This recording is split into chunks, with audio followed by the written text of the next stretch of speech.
திருவண்ணாமலையில் அண்ணாமலையார் மலையில் மண் சரிவு ஏற்பட்ட இடத்தில் ஓய்வு பெற்ற நீதிபதி கோவிந்தராஜ், மாவட்ட ஆட்சியர் பாஸ்கர பாண்டியன் உள்ளிட்டோர் ஆய்வு மேற்கொண்டுள்ளனர்.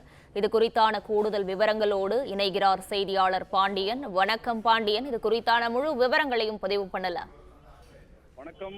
பெஞ்சல் புயல் காரணமாக திருவண்ணாமலை மாவட்டத்தில் கடந்த 30ஆம் தேதி முதல் தொடர்ந்து 3 நாட்கள் பலத்த மழை வெளுத்து வாங்கியது.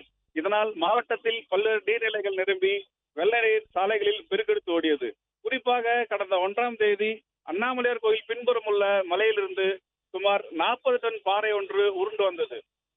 இதனால் மண் சரிவு ஏற்பட்டது. இந்த மண் சரிவானது 2 வீடுகளுக்கு மேல் விழுந்ததில் ராஜ்குமார், மீனா, இனியா, கௌதம், ரம்யா, மகா மற்றும் வினோதினி ஆகியோர் மண் சரிவில் சிக்கி உயிரிழந்தனர். இதனைத் தொடர்ந்து தேசிய பேரிடர் மேலாண்மை மீட்பு குழுவினர் 2 நாட்கள் முகாமிட்டு 7 பேர் உடல்களையும் மீட்டனர். இதனைத் தொடர்ந்து இன்று சென்னை உயர்நீதிமன்ற ஓய்வு பெற்ற நீதிபதி கோவிந்தராஜ், திருவண்ணாமலை மாவட்ட ஆட்சியர் பாஸ்கர பாண்டியன் உள்ளிட்ட அரசு அதிகாரிகள் மண் சரிவு ஏற்பட்ட இடத்தில் ஆய்வு மேற்கொண்டனர்.